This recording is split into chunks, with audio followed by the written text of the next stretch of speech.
دھوکہ دہی لوگوں پہ ظاہر ہو جانا تھی۔ جو دوسری کتاب ہے تحفظ عقائد اہل سنت، وہابی موصوف نے اس کا بھی حوالہ پیش کیا۔ مجھے بڑی حیرانگی ہے کہ وہابی موصوف کو ایک جانب امام المناظرین بننے کا شوق ہے، امام المناظرین بننے کا کیڑا وہابی موصوف کو تنگ کیے ہوئے ہے، لیکن دوسری جانب وہابی موصوف کی علمی حالت، علمی حیثیت یہ ہے کہ ایک اردو کی آسان سی عبارت نہیں سمجھ سکتے، نہ پڑھ سکتے ہیں۔ اس کتاب کے اندر عبارت یوں ہے کہ ہاں نسیانن خطا سرزد ہو سکتی ہے، ہاں نسیانن خطا سرزد ہو سکتی ہے۔ وہابی موصوف نے پیچھے چونکہ گناہ کا لفظ دیکھ لیا تو یہاں عبارت یوں پڑھ دی، ہاں نسیانن خطان سرزد ہو سکتی ہے۔ صرف اشارہ کروں گا وہابی موصوف کی علمیت، علمی حیثیت ظاہر کرنے کے لیے، جو اردو سمجھنے والے حضرات ہیں، کہ وہابی نجیب صاحب جھوٹ بولتے ہیں۔ کوئی اس جملے کو اگر یوں کہے کہ وہابی نجیب صاحب جھوٹ بولتی ہے، یہ بڑی عجیب بات ہوگی۔ پیچھے گناہ کا ذکر ہے، کبھی ایسا آپ نے سنا ہے کہ گناہ ہو سکتی ہے؟ یہ ہے وہابی موصوف کی علمی حیثیت۔ یہاں پر صرف اشارہ کر دیا میں نے، وہابی موصوف تو سمجھ گئے ہوں گے، عوام جو اردو سمجھنے والے ہیں وہ سمجھ لیں اس بات کو کہ موصوف کی علمی حالت، علمی حیثیت کیا ہے کہ ایک اردو کی عبارت بھی ٹھیک طرح نہیں پڑھ سکتے۔ اور پھر مزے کی بات یہ ہے کہ یہاں پر بھی یہ لفظ ہے مگر اس پر قائم نہیں رہتے، جو وہابی موصوف نے یہاں پر بھی نہیں پڑھے۔ یہ تھی خیانت، جھوٹ، دھوکہ دہی وہابی موصوف کی۔ اس کے بعد وہابی موصوف نے ایک اور جھوٹ یہاں پر بولا، میں اس کو دماغی کمزوری کہوں گا وہابی موصوف کی، کہ جب مفتی احمد یار خان صاحب نعیمی رحمۃ اللہ تعالی علیہ، جو مفسر قرآن ہیں، حکیم الامت ہیں، بہت بڑی علمی شخصیت ہیں، ان کا حوالہ پیش کیا تو وہابی موصوف نے حوالہ پیش کرنے کے بعد یہ تبصرہ کیا کہ اللہ تعالیٰ کے بارے میں ان کا یہ عقیدہ اور نظریہ ہے۔ بھئی اللہ تعالیٰ کے بارے میں بات کہاں ہو رہی ہے؟ وہابی موصوف کے دماغ کے ساتھ ساتھ، ان کی نگاہ کے ساتھ ساتھ ان کی زبان بھی کام نہیں کرتی۔ جس طرح وہابی موصوف کا دماغ خراب ہے، نگاہ خراب ہے، اسی طرح وہابی موصوف کی زبان بھی ان کے کنٹرول میں نہیں ہے۔ دماغ میں ہوتا کچھ اور ہے، زبان کچھ اور بولتی ہے، اور وہابی موصوف کچھ اور پڑھتے ہیں، نظروں سے کچھ اور دیکھتے ہیں۔ یہ ہیں وہابی دیوبندی اسماعیلی فرقہ کے امام المناظرین نجیب صاحب، یہ ان کی علمی اوقات ہے، یہ ان کی علمی حالت ہے۔ اس کے بعد یہ جاننا ضروری ہے کہ عصمت انبیاء علیہ السلام کا منکر وہابی دیوبندی اسماعیلی رشیدی فرقہ ہے یا علماء اہل سنت و جماعت ہیں، یہ فیصلہ آپ نے کرنا ہے۔ یہاں پر صرف ایک حوالہ میں پیش کرتا ہوں، وگرنہ میرے پاس وہابی دیوبندی فرقہ کے مولویوں کی ایک لمبی فہرست ہے کہ جہاں انہوں نے انبیاء علیہ السلام کو گمراہ لکھا، ان کو نافرمان لکھا، نعوذ باللہ ثم نعوذ باللہ حضرت سیدنا موسیٰ علیہ السلام کو چور لکھا انہوں نے۔ جی وہابی دیوبندی کتب کے اندر یہ موجود ہے۔ یہاں پر چونکہ یہ وقت نہیں ہے، صرف ایک کتاب کا حوالہ پیش کرنا چاہتا ہوں جس سے آپ کو معلوم ہو جائے گا کہ عصمت انبیاء علیہ السلام کے ڈاکو، عصمت انبیاء علیہ السلام کے منکر وہابی دیوبندی اسماعیلی فرقہ ہے، سنی علماء نہیں ہے۔ یہ میرے پاس محمود الفتاوی ہے، فتاوی سہولیہ بھی اس کو کہا جاتا ہے، مفتی محمد سہول عثمانی، یہ خلیفہ اور شاگرد ہیں جو وہابی دیوبندی رشیدی فرقہ کے بانی اور سربراہ تھے مولوی رشید احمد گنگوہی ان کے، اور یہ دارالعلوم دیوبند کے مفتی بھی رہے ہیں۔ صفحہ نمبر اس کتاب کا 586، ایک سوال کے جواب میں لکھتے ہیں، انبیاء علیہ السلام سے قبل وحی آنے کے اہل سنت والجماعت کے نزدیک کبھی نادر گناہ کبیرہ کا صادر ہونا جائز ہے۔ یہ اپنا موقف پیش کر رہا ہے سنیوں کی جانب منسوب کر کے، بقول وہابی نجیب عمر صاحب کے، انبیاء علیہ السلام سے قبل وحی آنے کے اہل سنت والجماعت کے نزدیک کبھی نادر گناہ کبیرہ کا صادر ہونا جائز ہے، صفحہ نمبر 586 کے اوپر۔ اچھا پھر آگے بطور دلیل کے شرح قید سے عبارت پیش کی کہ فلا دلیل علی امتناع صدور الکبیرہ تھی، کہ کبیرہ کے صادر ہونے کے ممتنع ہونے پر کوئی دلیل ہی نہیں ہے وہی سے پہلے۔ اسی طرح حاشیہ کے حوالہ سے پھر لکھا فَإِنْدَ آمَتِ أَصْحَابِنَا رَحْمَهُمُ اللَّهُ يَجُوزُ مِنْهُمُ الْكَبِيرَ نَادِرًا، کہ ہمارے اصحاب کے نزدیک، ہمارے عام اصحاب کے نزدیک، جمہور کے نزدیک، انبیاء علیہ السلام سے کبھی کبھی کبیرہ گناہ بھی صادر ہو سکتے ہیں، صادر ہونا جائز ہے، باقاعدہ لکھا یہاں پر۔ اور پھر آگے یہاں پر دلائل دیے، وَعَصَىٰ آدَمُ رَبَّهُ فَغَوَىٰ، اسی طرح یہ آیت لکھی وَلَقَدْ عَهِدْنَا إِلَىٰ آدَمَ مِن قَبْلُ فَنَسِیَ وَلَمْ نَجِدْ لَهُ عَزْمًا، یہاں پر لہو کے الفاظ، لہو کا لفظ نہیں ہے، یہاں پر حذف کر دی گئی ہے، چونکہ ان کا عقیدہ ہے کہ یہ قرآن پاک میں تحریف ہو سکتی ہے، تو اس لیے یہاں پر وَلَقَدْ عَهِدْنَا إِلَىٰ آدَمَ مِن قَبْلُ فَنَسِیَ وَلَمْ نَجِدْ لَهُ عَزْمًا کو وَلَمْ نَجِدْ عَزْمًا لکھ دیا صفحہ نمبر 587 کے اوپر، چونکہ ان کا عقیدہ ہے تحریف قرآن ہو سکتی ہے۔ اسی طرح ثم اجتباہ ربہ فتاب علیہ وہدیٰ، یہ بطور دلائل کے اس نے اپنے اس موقع پر یہاں پر لکھیں۔ اسی طرح صفحہ نمبر 588 کے اوپر آپ حیران ہوں گے، نجیب صاحب تو بڑے چیخ چیخ کے کہہ رہے تھے، بے دھڑک انبیاء علیہ السلام کے بارے میں کہہ رہے تھے کہ اس سے تو یہ لازم آتا ہے کہ زنا کر سکتے ہیں، وہ جناب والا شراب پی سکتے ہیں، چوری کر سکتے ہیں، ڈکیتی کر سکتے ہیں۔ یہاں پر یہ صفحہ نمبر 588 پہ لکھا ہوا ہے کہ حالانکہ انبیاء سے کذب کے علاوہ دیگر کبائر کا ساون بعد نبوت کے صادر ہونا اکثر نے جائز لکھا ہے،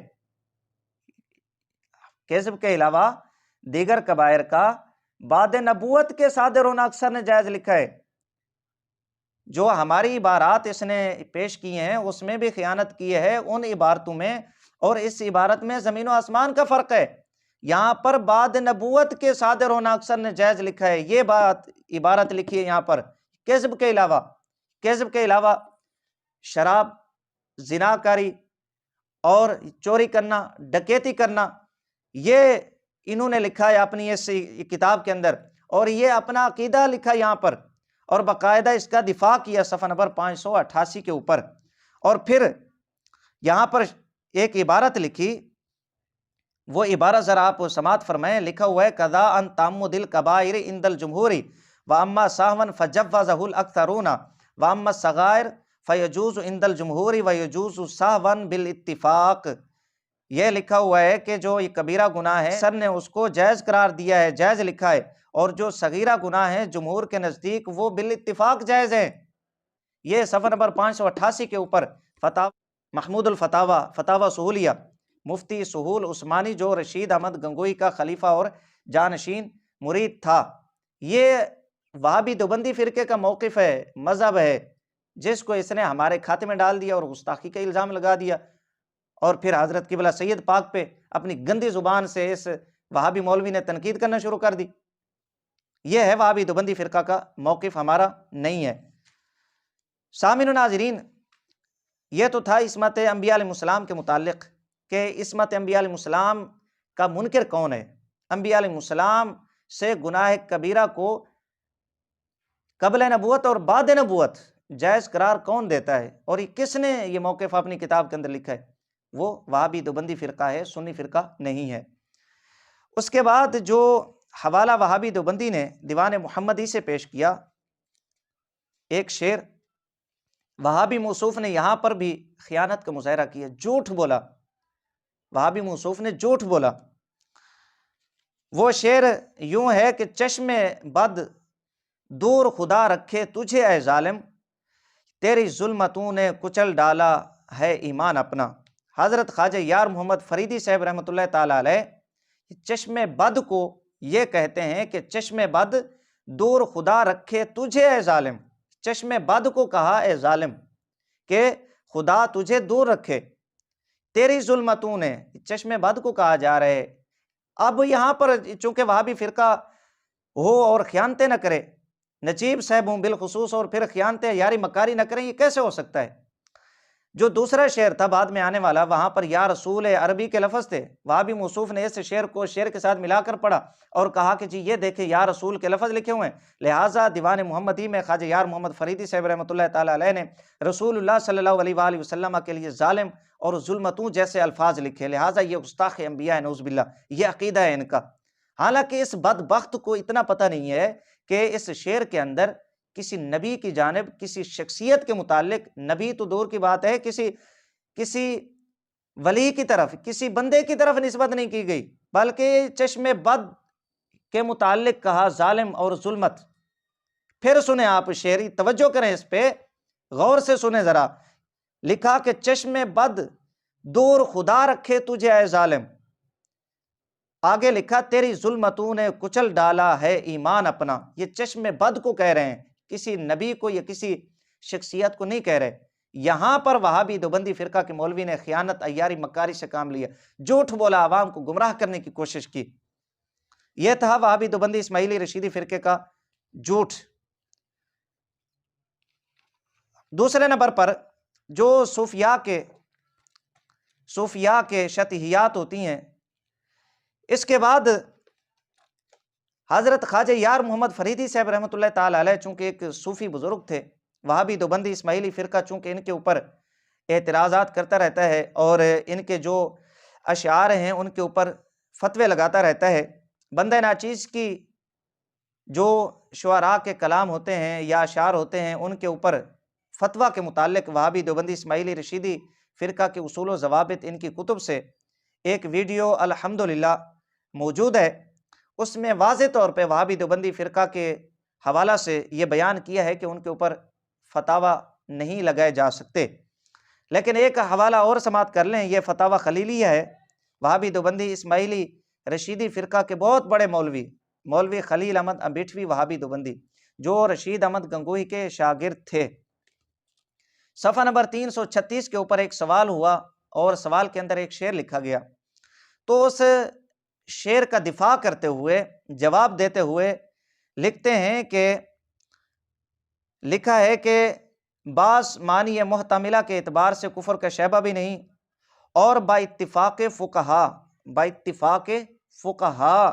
قرار پا چکا ہے کہ جب کسی لفظ میں متعدد معانی کفر کو مستلزم ہوں اور ایک ضعیف احتمال عدم کفر کا ہو تو اسی احتمال عدم کفر کو راجح قرار دے کر ارتداد کا حکم نہیں کیا جائے گا۔